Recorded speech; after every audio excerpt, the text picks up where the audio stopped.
எல்லாருக்கும் வணக்கம்.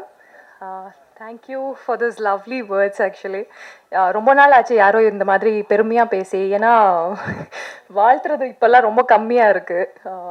ஸோ ரொம்ப thank you. I touch it's very touching. So okay, first of all இந்த படத்தை பற்றி சொல்லணும்னா எங்கேருந்து ஆரம்பிக்கலாம்? நம்ம டைரக்டர் சார்லேருந்தே ஆரம்பிச்சிடலாம். எக்ஸ்ட்ரீம் படம் அப்போ தான் பிக் பாஸ் முடிச்சுட்டு வர நிறைய எதிர்பார்ப்பு இருக்கும்ல. சரி ஓகே, நம்மளும் ஏதோ பெரிய சாதனை பண்ணி வந்திருக்கோம், படங்கள் நிறைய அப்படியே குவிக்கும் நம்மளை அப்படின்னு சொல்லி ஒரு எக்ஸ்பெக்டேஷன்ஸோடு இருக்கும்போது எனக்கு சார் ஃபோன் பண்ணுறாரு.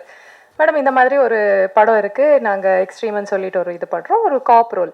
சொல்லப்போனால் சாருக்கு என்ன யாருன்னே தெரியாது. அதுக்கப்புறம் தான் நான் வந்து சரண மீனாட்சியோட கிளிப்பிங்ஸ் எல்லாம் அனுப்புகிறேன். சார் நான் தான் இது பாருங்கள், நான் ஓரளவுக்கு நடிப்பேன். அப்படியா மேடம், சரி ஓகே அப்படின்னு அதுக்கப்புறம் தான் தெரிய வந்துச்சு அவங்களுக்கு. ஓகே, ஓரளவுக்கு நடிக்கிறாங்க இவங்கன்னு சொல்லிட்டு. ஸோ லுக் டெஸ்ட் எல்லாம் பண்ணணும் அப்படின்னு சொல்லிட்டு எனக்கும் நிறைய மெனக்கட்டு. He's very much particular. Like ஒரு ஆர்டிஸ்ட், நீ எப்படி இருந்தால் என்ன, எனக்கு நீ வந்து நடி அப்படிங்கிறது இல்லாமல் எனக்கு இப்படி தான் வேணும், நீங்கள் ட்ரிம்மாக இருக்கணும், நீங்கள் வந்து பாடி வைஸாக இருக்கட்டும், இல்லை உங்கள் ஆட்டிடியூட் வைஸாக இருக்கட்டும், எல்லாமே எனக்கு இது தான் வேணும்னு சொல்லி வேலை வாங்கின ஒரு டைரக்டர். ஸோ ரொம்ப சந்தோஷமாக இருந்தது அவங்க கூட ஒர்க் பண்ணுறதுல. அண்ட் இந்த படத்தில் மெயினாக நான் ரொம்ப வியந்து பார்த்ததுன்னா சிவம்.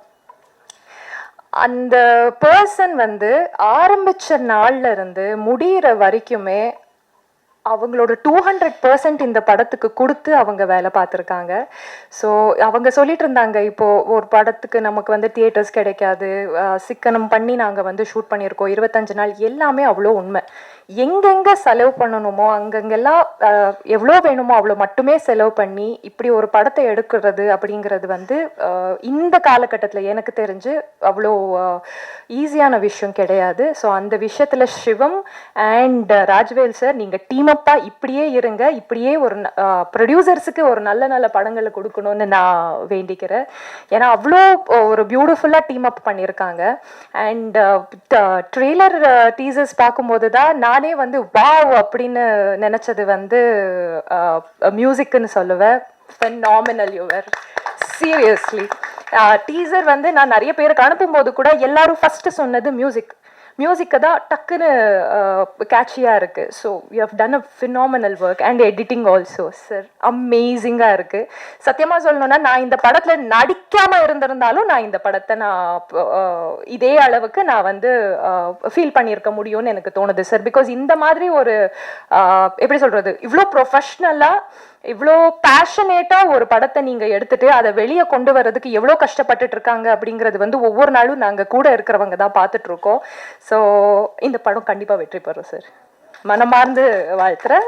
இந்த படம் கண்டிப்பாக வெற்றி பெறும். அண்ட் இங்கே பார்த்துட்டு இருக்க எல்லா மீடியாவில் உட்காந்து நிறைய பேர் பார்ப்பாங்க, நிறைய ப்ரொடியூசர்ஸ் பார்த்துட்டு இருப்பீங்க. ஸோ உங்களுக்கு ஒரு பேஷனேட் டைரக்டர் வேணும், ஒரு பேஷனேட் ஃபிலிம் மேக்கர் வேணும், இந்த மாதிரி கரெக்டாக நினச்சபடி எடுக்கிற மாதிரி ஒரு டைரக்டர் வேணும்னா கண்டிப்பாக இங்கே இருக்காங்க, பார்த்துருங்க. So he'll make it happen. So எனக்கு இந்த படத்தில் வாய்ப்பு கொடுத்து வேலை வாங்கி இருக்கிறதுக்கும் நன்றி சார்.